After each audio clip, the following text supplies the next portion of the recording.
everyone. Welcome to another episode of Taking Up Space on Michelle A. Mayer podcast. Always excited about coming forward, y'all. I know over the last week or so, I have not been uploading as much content as I normally would on this podcast. But, I've been so immersed in formatting this book. The book is done. It's just the formatting piece of it that is a little ambiguous to me because I'm not, I just haven't done such. I don't have the experience in doing this. So it's all new to me. But I will be overcoming it very, very soon. And I wanted to drop something on this podcast today because it's been on my spirit. And another thing is that when you create a book, a lot of times your creative juices flow into one direction and they kind of pause other things you got going on. So I haven't, even though I have a ton of content, I don't think I'll ever run out of content. That's not my issue. It's just juggling multiple things, especially something as tedious as writing a book, or even not even writing it, putting the finishing touches on it to meet a deadline. It takes your attention away from other things, and that has been the case with this podcast. But today we will be speaking to something really interesting. I wanted to speak to Satan today, y'all. I know, right? I want to speak to Satan and how Satan moves within this realm, and go into detail on that. So,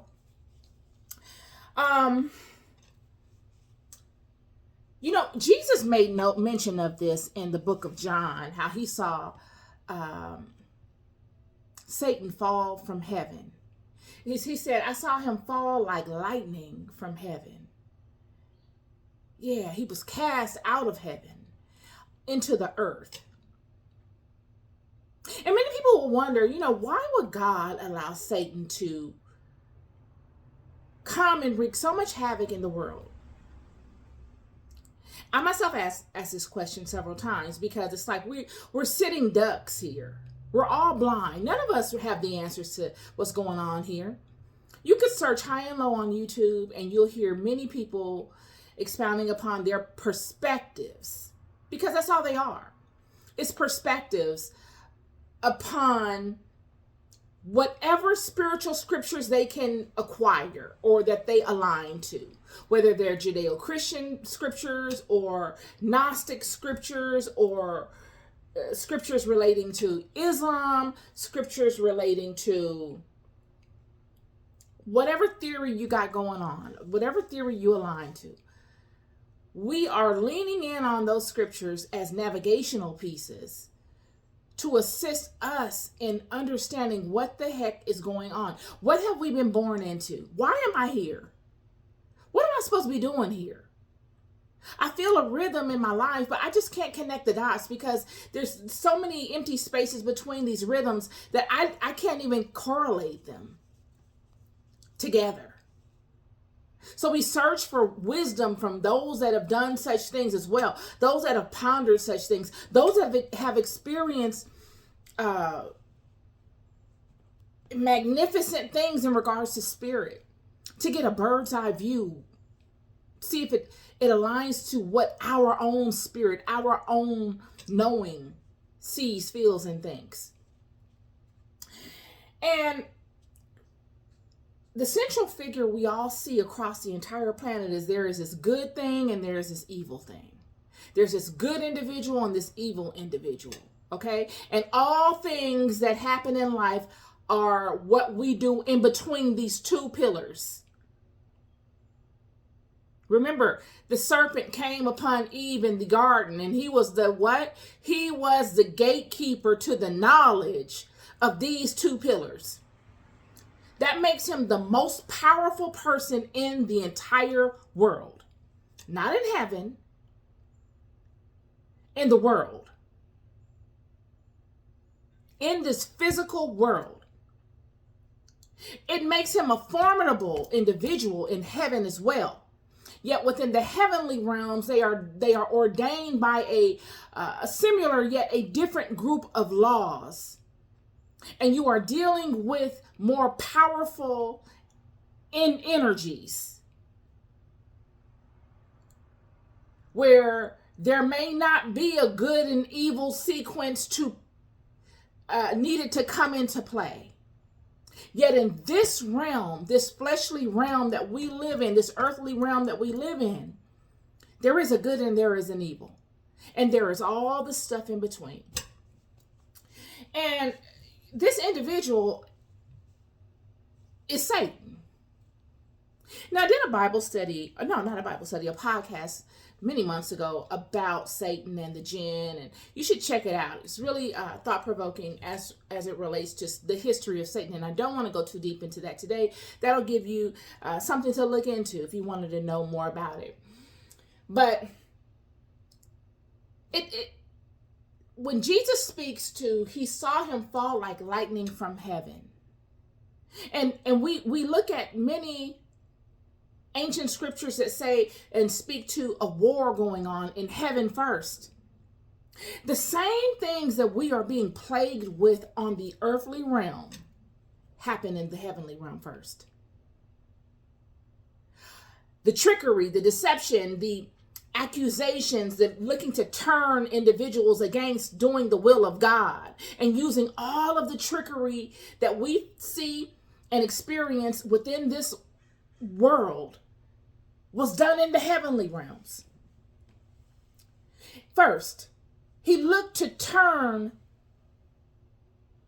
the natural order of those angelic beings that were in heaven first, to make them unstable.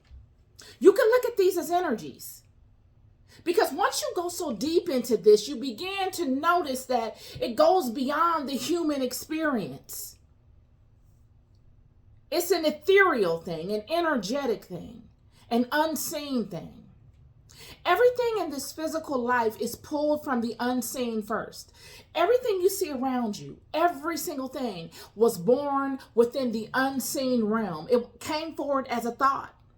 And what is a thought? A thought is something that you receive from some other place, some other pool of energy. You just don't pull a thought out of the sky, per se. That means that there is some form within this realm where all the thoughts are housed. All of these potentials are located. You can go no further than what is within them. And what is within that particular realm of potential is so vast, you can't even imagine it. Whatever you can imagine is there. And if you can't imagine it, any of us, if none of us on the planet can imagine it, then it does not exist. Or yet, it does not exist yet. Yet your desire to make it exist makes it exist, potentially.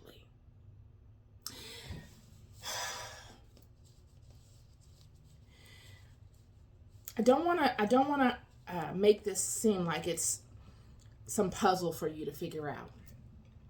When I say you make it exist potentially, you make it exist potentially because there's order within this realm. Like I said, when Satan fell, he took a third of the angels with him. That's 1 in 3 that fell along with him, that turned, that allowed themselves to be turned, and that fell out of order, fell out of their natural ordained sequence, fell out of their natural creation, along with Satan. Yet there were those that fell with Satan that never made it to this realm. Okay?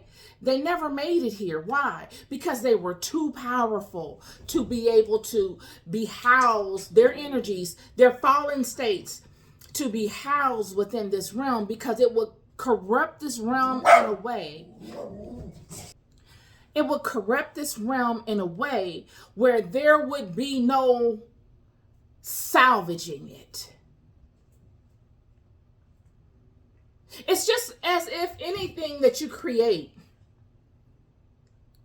if you know you can't pour too much of one specific thing into that creation, because if you do, it would ruin the entire thing. Yet there are other things that you can pour or utilize more, and it won't ruin it. It's the same thing with these angelic beings falling.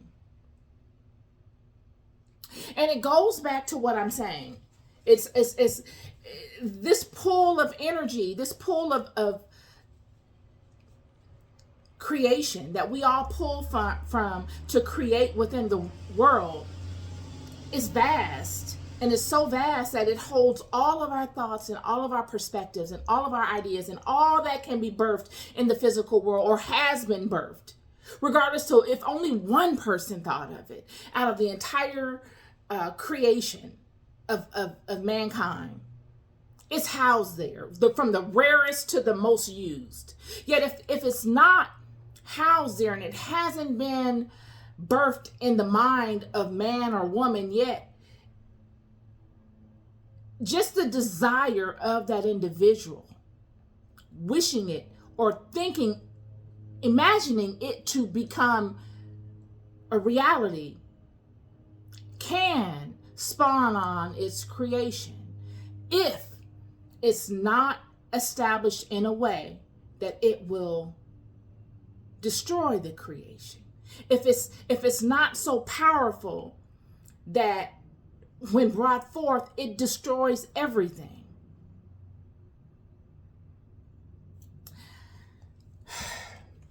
So,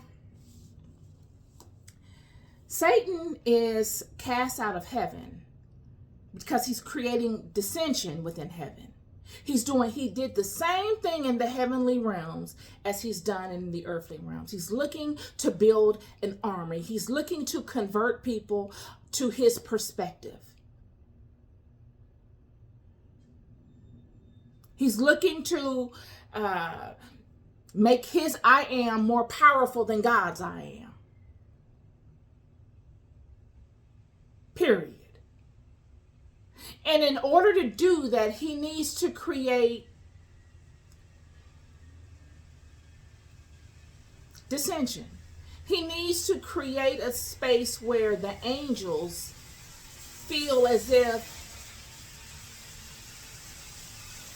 there's some deception with God, that God is not really who God says he is. He questions God's hierarchy, and it seems like it makes sense to those sensible masters that God himself created.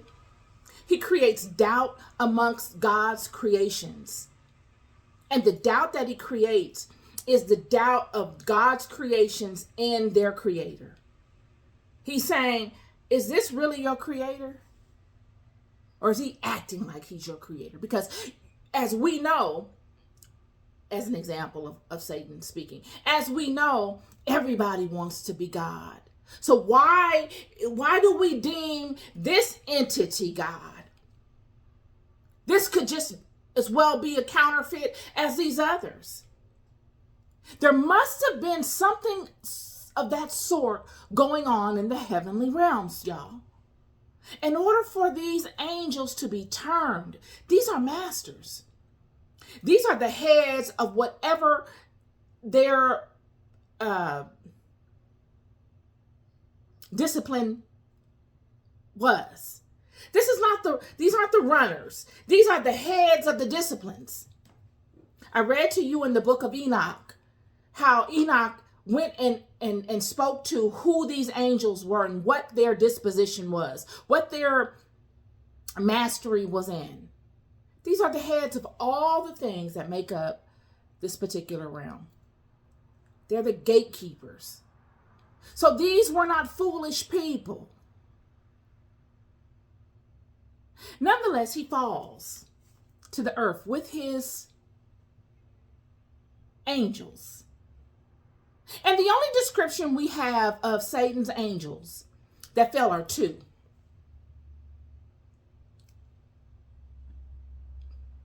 It is the dragon and the serpent. Out of all the angels that fell, all we know of in the physical form are two. And of course, Satan, the beautiful light. When he falls from heaven to the earth, that is synonymous to Peace being established in earth, it's a trade-off. Like I said before, whatever you take in spirit, you must replace with something else. You just don't change something and then it's just changed. No, whatever you take, you must have an intention on what you're going to replace it with, or else whatever is vying most for it will feel it. So when Satan falls from heaven, that speaks to Michael, the angel Michael, defeating Satan, and he falls to earth. Now there is, when Satan falls to earth, all of the chaos, all of the mayhem, all of the rhetoric, all of the lies, all of the deception, all the wickedness, underhandedness, treachery, all that type of stuff leaves. All those spirits leave, because these are the spirits that are bound to Satan. These are his army that he fell with. They leave heaven. And what is replaced in that empty space is peace. Yet, where did that peace come from? That peace came from earth. Because when Satan fell to earth, he brought all of those demonic spirits that I just listed to you with him.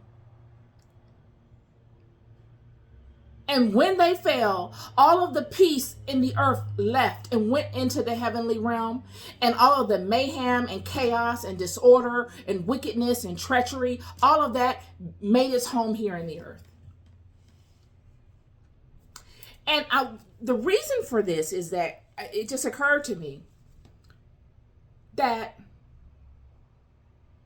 when this shift took place, it speaks to the end of a thing. You know the end of a thing from its beginning. When Michael, the angel Michael and his army of angels drove Satan and the angels that were in alignment with Satan out of heaven, they won and defeated them. They won the war and defeated them and drove them into the earth. Those in the earth, those spirits, those peaceful spirits that were within the earth must have waged war with Satan.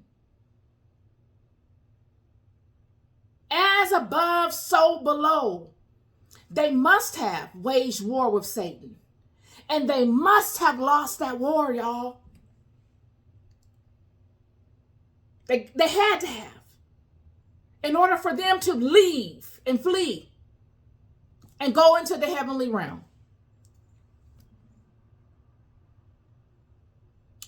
Yet, what you bind in heaven, you bind in the earth. What you bind in the earth, you bind in heaven. Satan was bound in heaven. This is what started it. So he had to flee to the earth. He was cast down into the earth. His end has already been written because it was written in heaven first. It was written in the actions done by the angel Michael and all of his other army of angels when they warred against Satan and his army. It was done in heaven initially. And it must play itself out in the earth. As above, so below. He has domain for a season. Period. Satan is the God of this world. I don't think we constantly keep that in the forefront of our minds. This is Satan's world. He has dominion for a season. It's written in the Bible. And all of the trials and tribulations we go through in wrestling with these energies are necessary in our development, in our coming into the light of self and the knowledge of our relationship to the heavenly bodies and the connection between the two. This is how we are able to get divine guidance and assistance within this wrestle that we have against Satan and all of his angels. Had it not been, we would be on our own and there wouldn't be a method to this.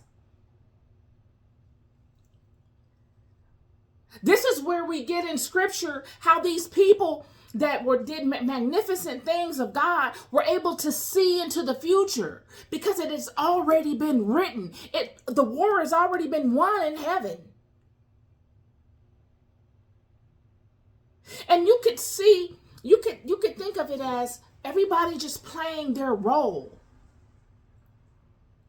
and acting out what will eventually happen regardless. There's nothing he can do to stop it. He himself and all of his angels are acting out what they need to do, and they're playing their position in the whole sequence of events of this thing. Yet I'm here to tell you, in order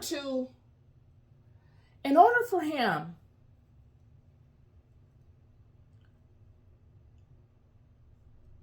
to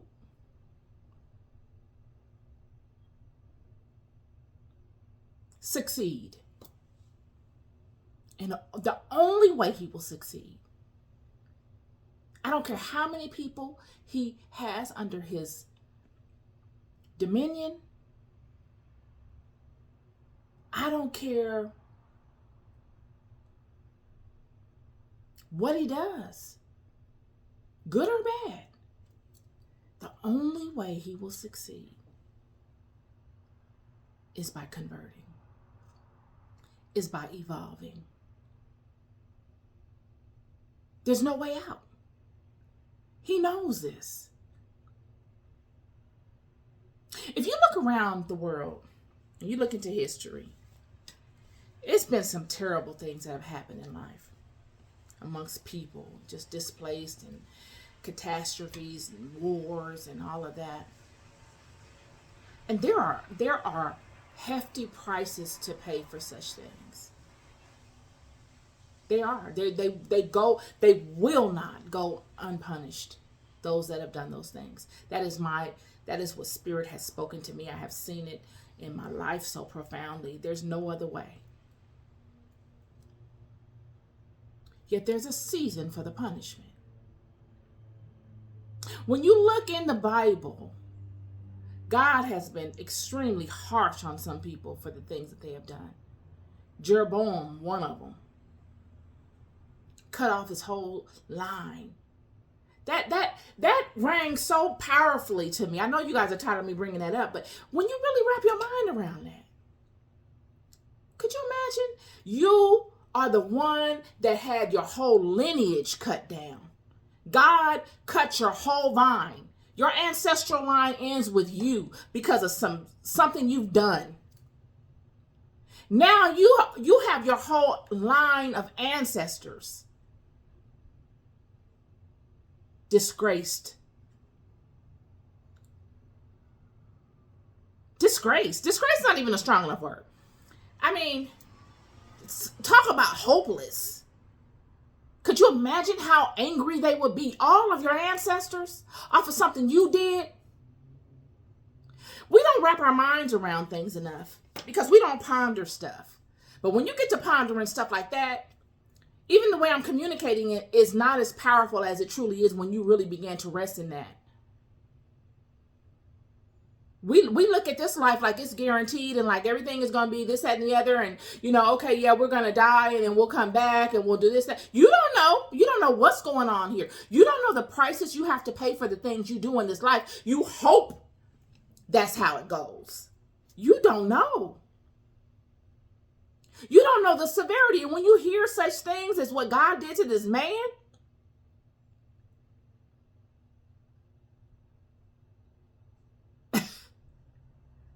how was he even able to keep going after knowing such things? You talk about defeated mindset. Oh my goodness. Satan knows these things, friend.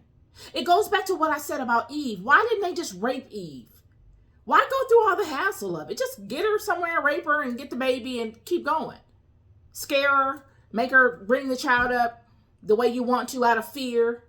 that you're going to do something to her because you're the wisest in the garden and you got all these angels that can do all this stuff, and that people don't know much and they feel like they need you. If you're able to do all of that, why didn't you just use those powers to manipulate her, rape her, manipulate her, scare her, and control her with that? Because he knows he can't do that. He knows there are certain things that are non-redeemable. And he wants to, in the end, be redeemed, friend. Because if he didn't, he would be moving completely different. If he didn't want to be redeemed, or if he didn't think possible, it would be completely different. Satan knows that there is information out there, regardless of if it's confusing or not.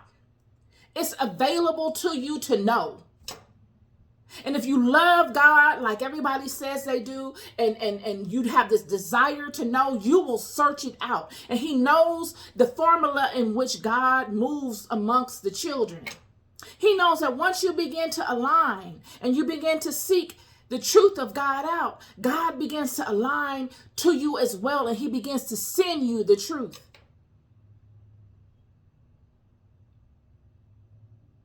So there's no way that he withheld anything from you. If anything, what he did was he placated upon your desires. He made life comfortable for you so that you won't want to look.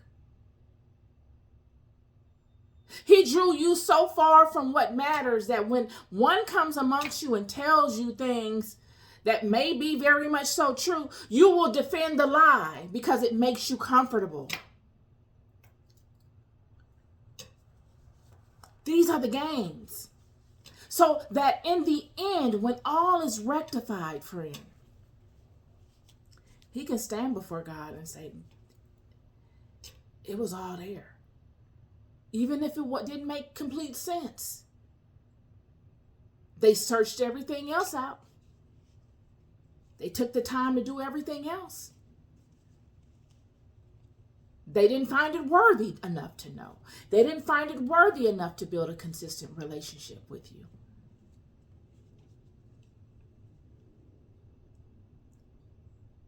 It's not my job. Just like when God asked Cain about Abel. He said, am I my brother's keeper? This is the exact same thing. He's going to say the exact same thing. And who can be angry with him? You have the Spirit of the living God within you every day. You don't even notice it. That's how strong the disconnect is. This was on my spirit today, speaking to Satan. And because of this, he will look to be redeemed. He will play off of the nature of God. He will play off of the law of God.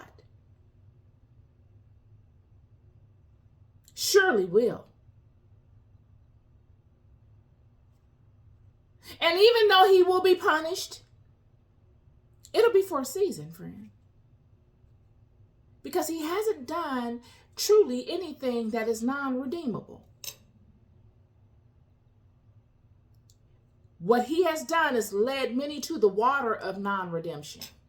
And he has allowed them to condemn themselves, just as Eve did. Adam and Eve condemned themselves. He led them to it. When he walked up to Adam and Eve and he said, what do you know about this tree? She explained everything she knew.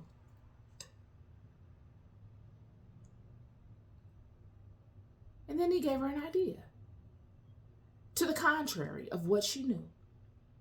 It was up to her to correct him. She is the vessel that has the Spirit of God within her. Yet, she didn't. She fell for his idea. She let his idea overcome her I am, her knowing.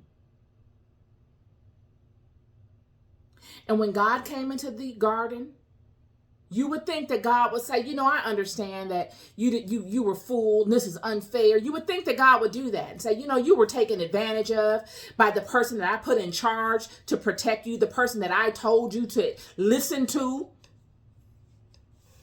the person that I put in control of this knowledge. You were tricked by this person. So I'm not going to punish you. I'm just going to punish him. God didn't do that. God punished everybody because everybody has the Spirit of God within them. You are the master of your own ship. You plot out your navigation based upon the knowledge that you have. You cannot blame somebody else. Many think that they're going to be able to blame Satan, and it's not going to work that way. It's going to be an Adam and Eve situation all over again. You're not going to be able to blame anybody but yourself. This is my conversation for you today. Yeah. We're loved more than we'll ever know. Food for thought. Be good to yourselves and be good to each other. Peace and love.